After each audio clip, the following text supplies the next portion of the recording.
up in the morning, grab my little black book. Yesterday can eat a dick, cause we lost by the hook. Can't win them all, so you never see me get shook. Today's a new day, the bookmaker's getting cooked. When I spot a dirty cake of 4 units getting played, always find the value, I would never be afraid. Scary money don't win, but I'm not going all in unless I see a bet I love, then I put my balls on a bookie's chin. Let it all soak in, doubling my bread, winning money with my friends. If you got the itch and you wanna go big, follow Sharpie bets and you gon' really fucking win.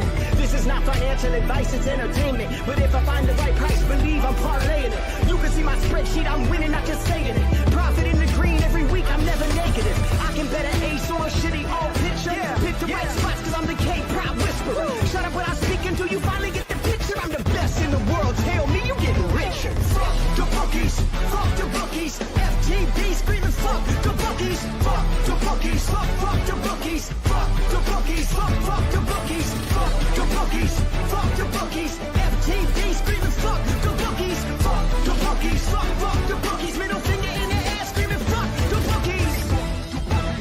Let's get to the motherfucking money.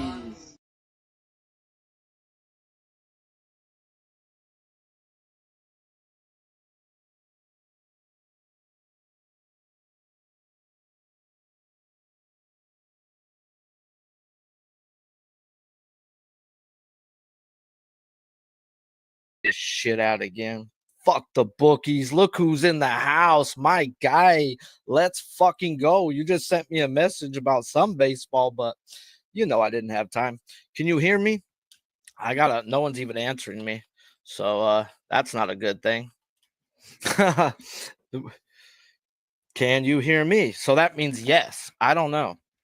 So yes or fucking no would be nice. Yes. Ha! Y'all just want to fucking give Sharpie a heart attack again. So, all right, let's get it, guys. Welcome to the best MLB prop show on God's green earth. It's Friday, and our normal Friday guest SpinDoc is on vacation on this Good Friday, and we'll be back next week. Have no fear. We got Mikey here, as today we will have Ribeyes with Mike with the pitchers that I'm looking to bet.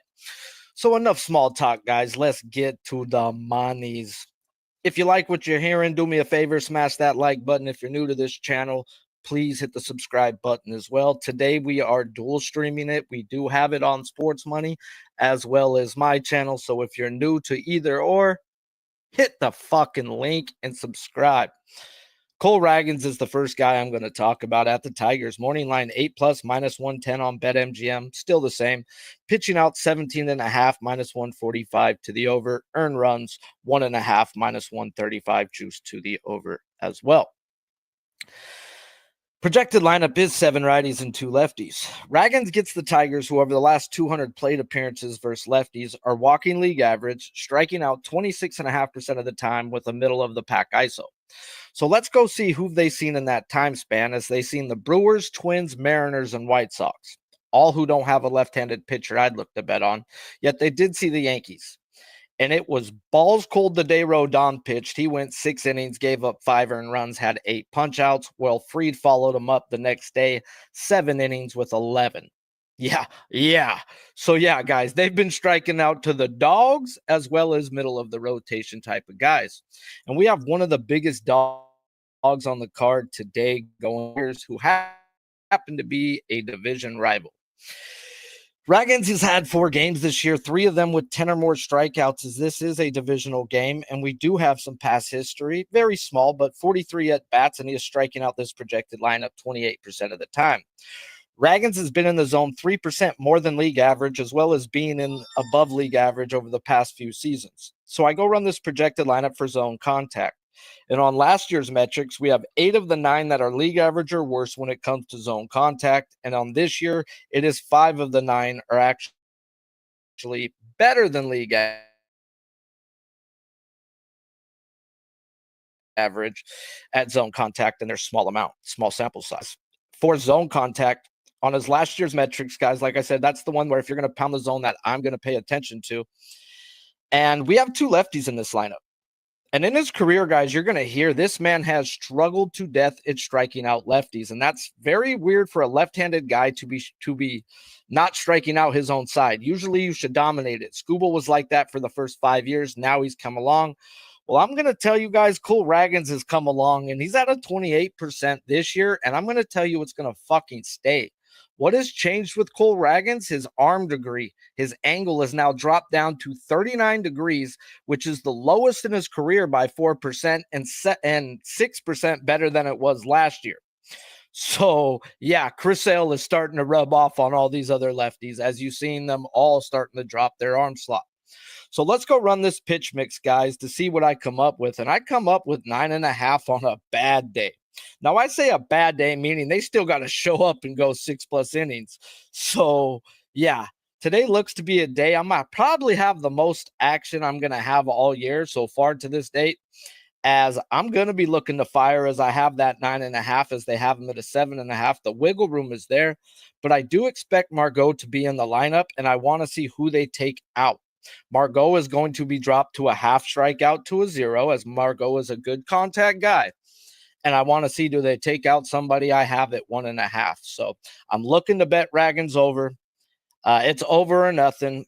Ragans is that fucking dude. And I want to take advantage of this lineup, but projected lineup is probably not what we're going to get. So I shall wait to get in.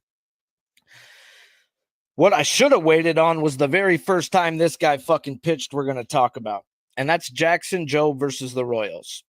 Morning for 3.5, bro, at -115 on DK. It's still the same. Pitching outs are 15.5 at a pick'em. Earn runs are 1.5, -170 to the under. Projected lineups, guys, is 5 righties and 4 lefties. Jackson Jobe is the Tigers' #1 pitching prospect and the #2 overall pitching prospect in the game. And now he gets a shot at the Royals, who over the last 15 days are walking league average, only striking out 21% of the time, yet cannot hit the broadside of a barn, as they're right next to the White Sox for the worst ISO versus a right-handed pitcher in that time span. And I did not listen to his minor league scouting report. Shout out to the guy on the screen right there with the little comment, my guy Noli. And he got me reading these scouting reports years ago, guys. And I've always paid attention to him. Sure as fuck didn't pay attention to it this time. But they straight up said, guys, he's had a problem striking people out in the minors. How is he going to strike out people in the majors? Well, his shit, if you look at it, throws 97 to 100, has a nasty hook, it just doesn't play, guys. If you cannot pinpoint your shit in the majors, you're going to have issues, guys. And when we look at his small sample size of being in the big leagues, he has 18 innings, and he has an abysmal strikeout percentage of 17% versus lefties and just 12% versus the right-handed side. We go look at his metrics. We have a guy who lives in the zone with bad zone contact and has an issue of getting people to chase. And when they do chase, his chase contact is 3% worse than league average. This ain't the lineup or the team you want to face, kid. And I'm coming for your ass tonight, Joe. Give me this lineup, guys, and it will be a full unit on the under for me. As last year, we have 7 of 9 better than league average at zone contact. With this year, 8 of the 9 better than league average. Oh, and chase contact, they got that too. As last year, guys, 8 of the 9 were better than league average at chase contact, with 8 of the 9 this year being better as well. So it's time to get some of that Joe money back that I donated versus the Mariners. You give me this lineup, and I'm hammering this under. Jackson Jobe, you could lick my shaft. Next guy on the board, and geez, I'm looking to bet first guy over. I'm looking to bet the next guy under. If I get these lineups, like I said, this is going to be a day of betting for me. Zach Wheeler versus the Marlins. Morning line 8+ -120 on MGM. It's still the same. Pitching outs are 17.5 -150 to the over. Earn runs 2.5 -160 to the under. Projected lineup is 8 righties and a lefty. That can't be fucking right. Let me go look at that. That's way not right. Versus Wheeler, we got 1, 2, 3, 4, 5, 6 lefties, 3 righties. Sorry, I must have left that one there. But yeah.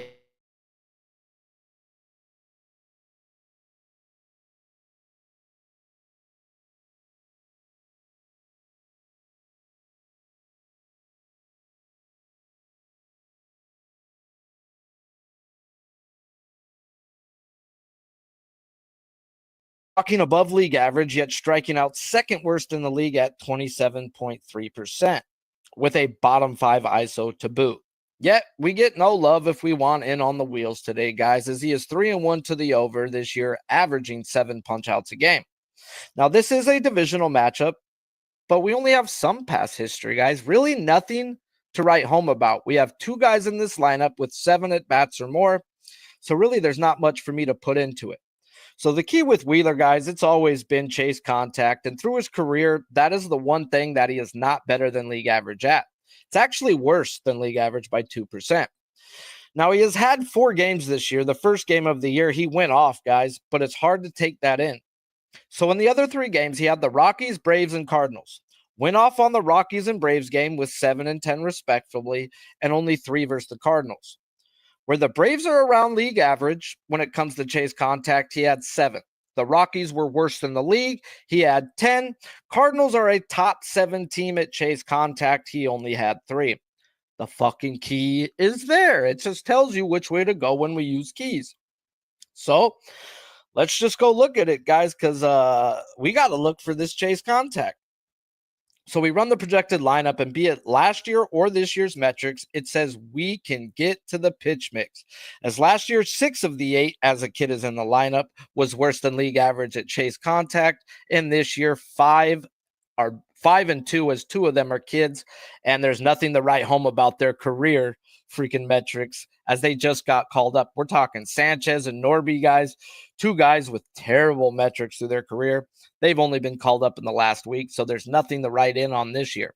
5 and 2 to the over, pointing with the key, and then we go 6 of 8 to the year before. So keys say go. So we got to go look at his freaking pitch mix, guys, and I have 1 dead spot. I have 1 50-50 spot where he can get that guy, or maybe he don't. And then I've got the rest of these guys going down 1 or more.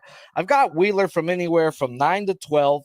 And my wiggle room is there that I ask for. So give me this lineup, and you shall see me on wheels as well today. Like I said, today just happens to be a day that I'm a bet, and I bet it. So may the baseball gods be on our side today, as they have been on our side the last week. Do me a favor, guys, if you like what you're hearing, smash that like button. If you're new to the channel, please hit the subscribe button as well. This show is also airing today on the Sports Money Network, so if you're over there, make sure you click on this one, follow us. If you're over on mine, make sure you go over to Mike's, click on there, and subscribe to them as well. And let's talk about the next guy, where Andrew Abbott. This is a guy I've had his number now for the last 2 years. He's been pretty much money in the fucking bank, which way I bet him. And he gets his shot at the Orioles. Morning line 4.5 minus 110 on FanDuel. It's now minus 120 on DK. Pitching outs 15.5 minus 125 to the over, whereas earned runs are 2.5 minus 180 to the over, 130 to the over. Projected lineup is 7 righties and 2 lefties. Andrew Abbott gets the Orioles, who over the last 153 plate appearances versus a lefty, as that's all they have, are walking league average, striking out 26% of the time, with the worst ISO in the league. So let's just go see who they've seen in that time span. And they missed Ragans in the KC spot. They played the Blue Jays twice. They don't got a lefty I'm a bet on. And then they played the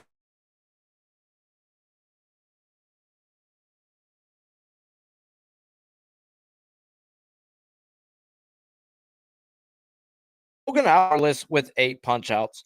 So their numbers say they're bad. And that's been bad versus middle of the pack and bum type guys. They've only faced Crochet as an ace, and their numbers are terrible. So this looks like a bet fucking Abbott type spot. Well, guys, Abbott, it's pretty simple. It's zone contact. It's been that damn easy with him since the beginning of time, and I don't expect it to change. It's actually what I told Team Sharpie. I was actually walking out to the wedding at the time, but I was like, the lineup's out yet, but I want Abbott's under 5.5 versus the freaking Pirates. I didn't give it out. I ended up doing the wedding and all that, but Abbott ended on 5. And why Pirates strike out the lefties, right? Well, that fucking zone contact, and the team said take it under, and the key has always been good. So when I go run this for zone contact in this projected lineup, we come up with 5 of the 9 on this year that are worse than league average, and 6 of the 9 if we go by last year's metrics. Now, chase contact is just a bonus, as zone contact has been the key and has been his struggle. But we've got 6 of the 9 that are terrible at chase contact, or 7 of the 9 if you want to look at it this year. So I get the money coming in on the over on Abbott. It's either over or nothing, but it's been a very small sample size that he has faced them. 38 at bats, has struck them out at a 29% clip. So Sharpie, we're smashing the over, right? Not so much, guys. Now, if I do bet Abbott today, it will be a half unit. He's only played one game, and when you look at his metrics, his velocity and his spin are way down on everything but his changeup.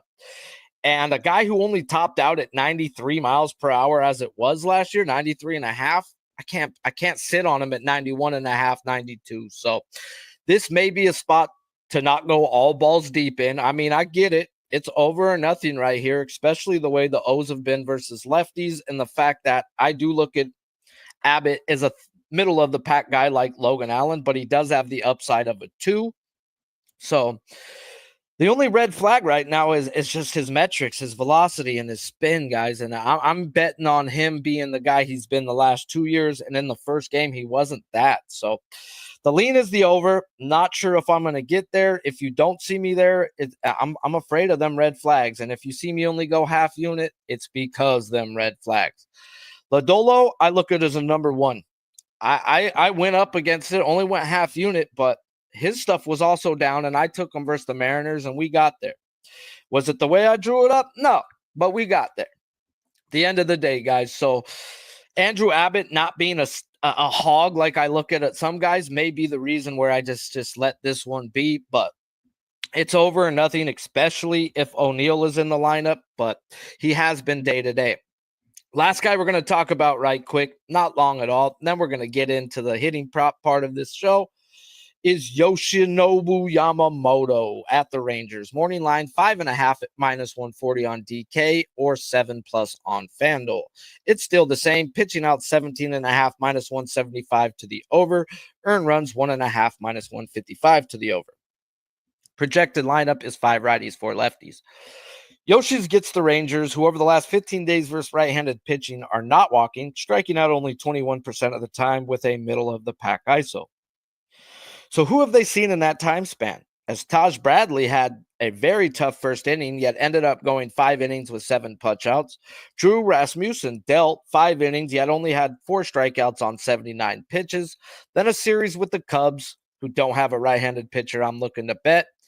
And then Bryce Miller dealt, going 5 solid innings with 5 punch-outs. Woo Rick Flared them bitches, going 7 solid innings with 7 punch-outs. And then Logan Gilbert went 5 innings with 7 as well. Now, my brain tells me, like, wait a second. It says they're only striking out 21% of the time. But yet, when I just ran through every one of these guys, they're averaging a strikeout per inning other than Rasmussen. So they seem to be gettable. And gettable they may be. Where what does Gilbert and what does Taj have in common? Both of those guys ended up with 7+. Those guys both throw fastball splitter. And what do we got here, guys? Fastball splitter curve. Taj's fastball splitter curve cutter. So what I'm getting at is he has the pitch mix to get to these guys. So as always, we got to check for the key being zone contact. And if we go on this year's lineups, we have 5 of the 9 worse than league average. If we go on last year's lineups, we have 6 of the 9 worse than league average at zone contact. So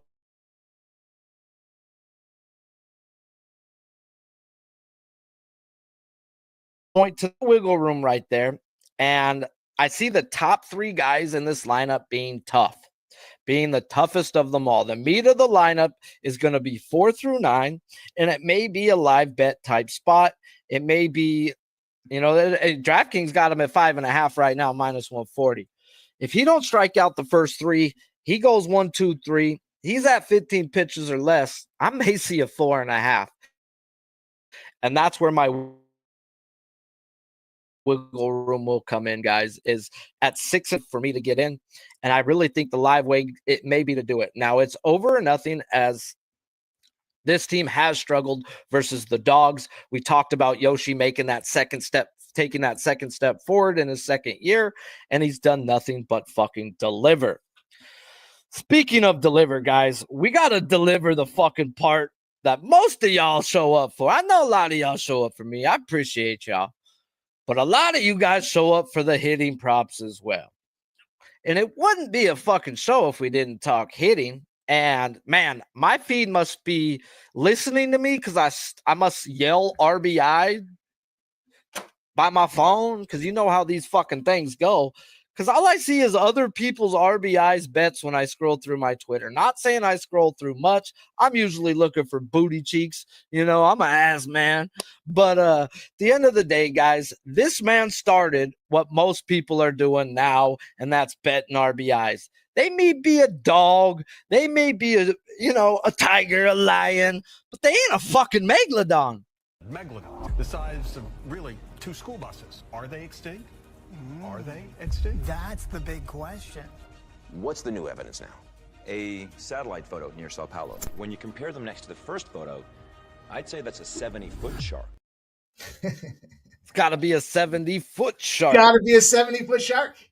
Yeah, man. So appreciate all those in the chat. You guys know it's hard for me to even look at the chat as I type out everything that I read. I don't want to sound like a jackass, so I get you to where I'm going without stumbling, and we don't get an F-bomb every 4 words, because if I don't write it out, my is fuck.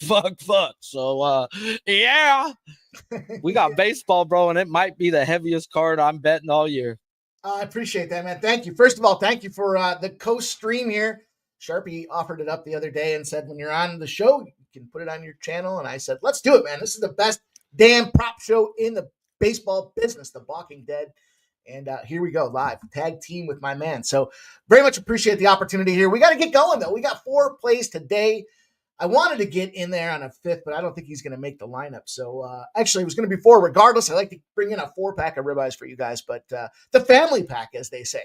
We buy in bulk, we save a little bit of money, but we're going to maximize the opportunity and ROI with some nice price tags that we have here across the league. And look, I contemplated, do we go after this Cubs game early? Is it fair for anybody that comes and listens later? Don't you worry if you're tuning in and watching this on the replay. We still got 3 smackers for the rest of the baseball slate, but I can't leave the Cubs game alone.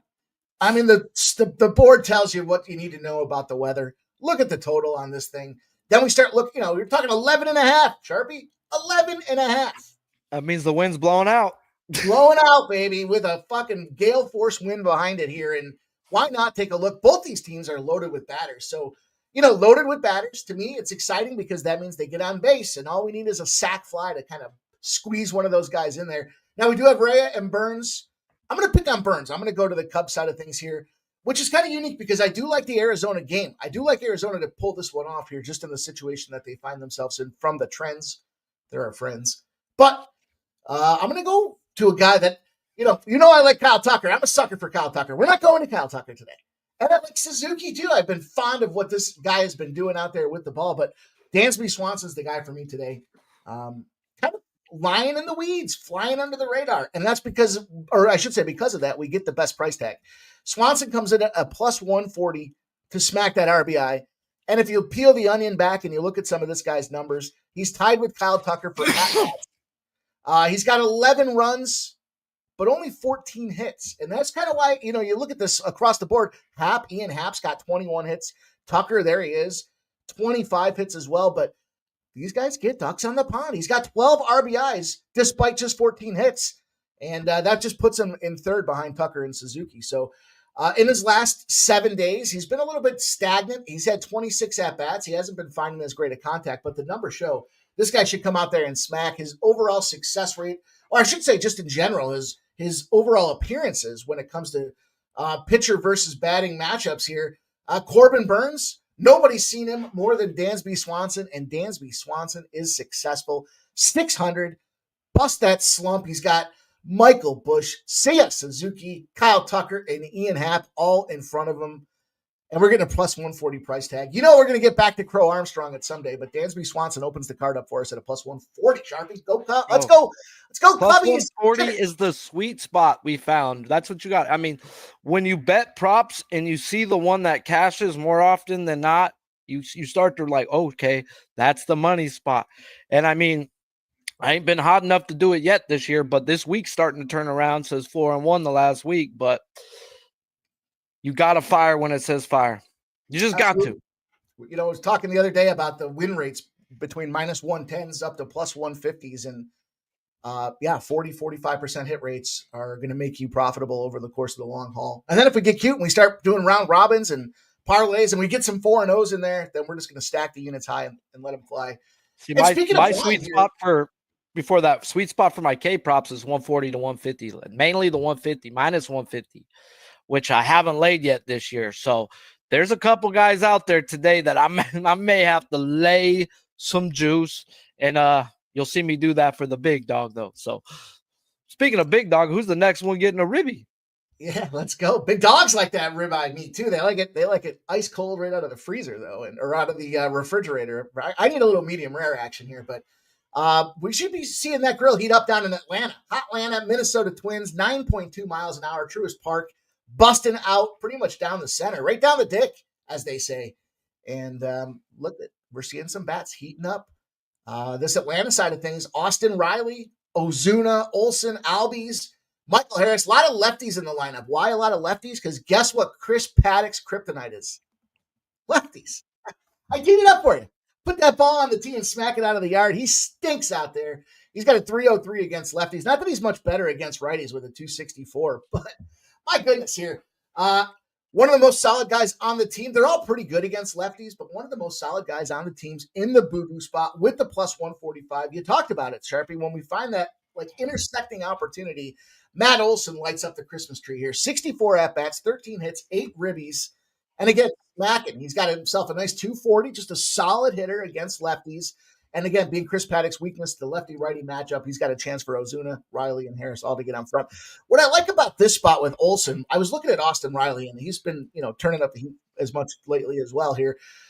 What scares me a little bit there is if you go to Riley and Harris pops the ball out a yard here, Riley's got to hit a home run or bust. Now, he did that the other day. He was very good at getting that right off the opening pitch, but I like the fact that maybe Ozuna gets on base after O'Reilly cleans him up. And second time through, I like Matt Olson to smack this thing at a plus 145 in the 4 spot against a gifter against lefties. I just like this opportunity for Matt Olson. Atlanta Braves, Truist Park, wind blowing out. Get us paid.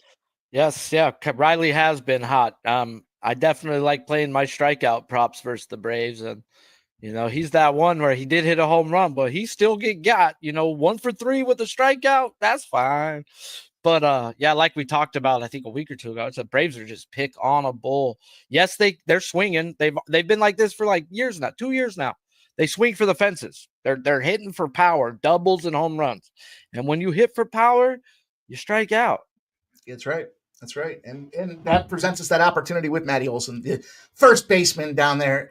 I'm okay with Atlanta stinking the rest of the season as a Phillies guy here, but we can still get some runs. Runs don't necessarily equate to wins, but of course, if you get more runs than the other team, you're going to find a W. So, bro, what did this? I was listening to a game yesterday, and they brought it up the day before. Cleveland played who yesterday? The Giants. No, it was the Giants or some Cleveland or somebody. Some team played the Orioles. Yeah, the Orioles. The Orioles out hit them. Yep. And then got murdered. What was it, like by 7 runs? 8 runs? It just didn't make sense. Some things don't correlate, right? Like how do you get, and left on base is a huge factor, especially as we get closer into this or deeper into the season. That's kind of been the Cubs' problem right now, and I guess that's kind of been their problem for a number of years now, that just getting stranded runners, can't bring them home. I don't like the way their lineup is on the Cubs. I think Nico Horner is a great leadoff hitter, great contact guy, and you got him batting 7, 8, 9. Get the guy on base, Tucker 2-hole, and then the rest. Tucker's going to move that guy. Well, I think they brought Tucker in, and they got that Crow Armstrong as the ability to get those runners off base and get them across the finish line. And that's what's going to make the Cubs a dangerous team this year. But yeah, you don't see it very often where you out hit a team and you can't generate a win. Certainly isn't a good sign for your baseball club, but hey, I got a good sign for a baseball club here. San Francisco, let's go out there and take a little look at another team that's got an explosive offense. This whole division has been on fire. I mean, every one of these teams is out there cracking away and making their opponents pay for it. But these boys are going to find themselves in a position where they're on the road against the Los Angeles Angels, 13-6. They're not afraid to play on the road at 9-4. And we're going to pick on the Los Angeles pitcher, Anderson. He's got himself a nice little humble 2.87 ERA to start the season off here, but there's a couple of guys I looked at. This is going to be our buy. We're going to get a good price tag on this guy here. We're going to take of the risks. I think the biggest risk here with a guy in Jung Lee. That's been my guy. He's been firing the ball around the yard. And what I like about this situation is you got two guys on this Giants team that destroy lefties. They're just eating them up. And, that's going to be a big problem, I think, when it comes down to Tyler Anderson's 2.87 ERA. He still has a whip of 1.15. And in terms of, reliability, he's catching this. He's walking runners is what's happening, and that's leading to his whip. He's got 10 walks here to start his season off, and that's going to be problematic when you got guys that can mash them lefties. You look at two guys I thought about, Jung-Ho Lee and Matt Chapman. Now, they're both projected at 3 and 4 in the order, so respect. I mean, it's flipped the coin here. Chapman's a plus 120 price tag, so he's a little below the ROI margin that I want to get involved with here. I see why. 333 against lefties. He's got a 1.01 OPS number out there, but Jung Lee, 450 against lefties with a 1.3 OPS says he's making that contact and he's getting on base. And frankly, being in that 3 position, I'd like to see somebody get in front of there and kind of lead off and put him on base to make it happen. But this is the price tag for the risk reward at plus 195. We got 3 other buttes in there. And, the thing about Jung-Ho Lee and why I'm going to Jung-Ho Lee over Anderson, not just the price tag. Chapman, 12 at-bats against Anderson. He's just hitting a 1.67. Jung-Ho Lee, 0 at-bats against Tyler Anderson. So give me the opportunity to surprise everybody. First at-bat, cracks at yardstick. He's got Adames and Ramos in front of him to get on base. I like the opportunity. I'll take the guy that's had no success over the guy that's shown or has had no bats versus the guy that's had some success or moderate success. So give me the fresh meat over the guy that's shown a 167 and getting a little stale on the counter. So Jung-Ho Lee is going to be our price tag at plus 195 to take that money. Bro, I heard you talking, bro, and I love how DraftKings gives you a free $10 bet, on a home run every night. And I usually don't unless I hear something. I did play it on Mookie the other day. Who cares? They gave me my money back. Yeah. I'm gonna play it on Wilmer Flores now. I'm a Dodgers fan. I've seen this motherfucker murder our lefties for the last 6-7 years, bro. This fool's a lefty killer. Now, I am worried what Kelly is talking about. They are going East Coast to West. That can be a little tired bats. But Wilmer or Lee did not play yesterday, and we're not in the fucking lineup. So how tired are they going to be? Right. That's where the runs are. That's where you're going to generate your offense out of those two guys right there. And Flores is a great pick. 21 at-bats, 8 hits, a 381 against Anderson. If anybody can do it, it's got to be him or, well, hopefully Jung-Ho Lee. Between those, and a lot of these people are going to look at the how lefties have dominated, and if you go through it, lefties have dominated the Giants, but the 3 times they had dominated were moving days. You gotta pay attention to the lineups, guys. When they face their normal lineups, the Giants have scored runs versus lefties. So I think they put up some runs, even though they're going east to west. Well, you talk a little Dodgers. Let's wrap her up. Put the bow on this hitting opportunity with a little Dodgers-Rangers matchup out there. Globe Life Field, the Dodgers taking to the road, going against a young up-and-comer by the name of Jacob deGrom. Maybe you've heard of him. Maybe not. 4.3 ERA with a 1.3 whip is a guy that we want to pick apart here. And look, this just comes down to experience across the bat. This guy has had more at-bats than anybody facing their pitcher today in Major League Baseball. That's a fact. We got a lefty situation again. I love those mismatches, lefty righties. And when you got that 1.3 whip, you're putting ducks on the pond. You're putting them out there, teeing them up. And who you teeing up on the pond? Maybe it's Ohtani, maybe it's Betts, but then you bring in the first baseman. Freddie Freeman comes out there as the lefty, 66 at-bats, 16 hits. He's got 6 ribeyes against deGrom specifically. And look, kind of flying under the radar. Despite his success, he's got 10 hits and 6 RBIs. Now you might say, well, geez, it's not a ton of hits. He's only played 9 games. So he's got 30 at-bats. He's hitting 1 out of every 3. And this is just a mathematics opportunity. You got a guy that's seen Jacob deGrom more than, again, any pitcher-batter combination today. You run the numbers. You see he's hitting a 242 against him.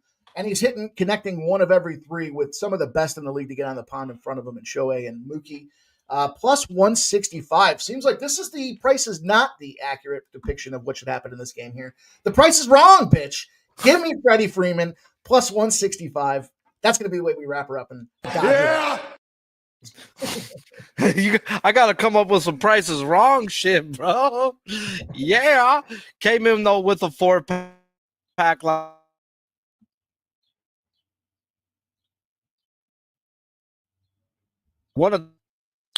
I need lineups personally to bet. I am looking to hammer Job's under. I am looking to go Ragan's wheels over. And probably going to leave Abbott alone. I don't need the press action. It's over for me for Abbott, but the spin and the velo down is enough to say, let him build himself up to what I know. Where you're going to have to give me one other guy for me to bet Yoshi. But I think Yoshi's a live spot. I think we can get in on a live 4.5 after. It may look to go that way. So life's a bitch and you marry one. I've happened to marry 2.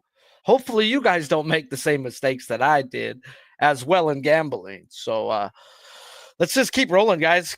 Keep it fucking rolling. Stick to the numbers. I appreciate you all, fucking in my messages. Bro, just stick to what you do. Yeah, well, the numbers come after 15 days, and they're here, and we're fucking hitting when it says to hit. So today, it's probably telling me to bet 3 different spots. So I'm probably going to have $400 minus the juice out there today. So might not want to come to my work. You might not want to, but you might want to come to my house afterwards. We can have a fucking party. But yeah, Mike, appreciate you as always. Let them know where they can find you, what you got going on. Respect, brother. We got this thing going now. It's going to be every Tuesday. I get on with my guy Sharpie. We're going to pop this thing on both sides of the house here. If you guys haven't seen my man, check him out over at the Odds Bunch and, of course, Sports Money. We're heating up. Love to add this prop show, best damn prop show in Major League Baseball. Can't wait for what's going to present itself. The season is so young. We're just getting our data in place. Shout out to Kelly B recognizing this collaboration. We've been doing this for a couple of years now, and it's been profitable, and it's always a lot of fun to talk with an experienced K-Prop whisperer in yourself. So smash that thumbs up button and add some comments for us, guys. We appreciate you. If you like this, you want to see more of it, let us know. Get loud, get proud. That's how we roll, man. Sports Money Nation. Yes, sir. Cameron, real quick, bro, to answer you, I don't like his strikeouts. You can go read through on what I'm on about what his cap and all. The Royals ain't fucking hitting. So if you're looking to back him in some way or like team whatever, with money line, cool. I'm not saying he doesn't go 6 innings, give up 2 earned runs or less. I'm saying if he goes 6 innings, he doesn't got fucking 4 strikeouts. That's what I'm saying. So give me this lineup and I will be on the under 3.5. Appreciate you guys always. If you haven't, go to either or of our channels. Hit the subscribe. If you like what you're hearing, please smash the like button. And until next time, let's just keep going. Buy a boy a baseball, get him outside, get his hands dirty, take a little time, give a boy a Bible.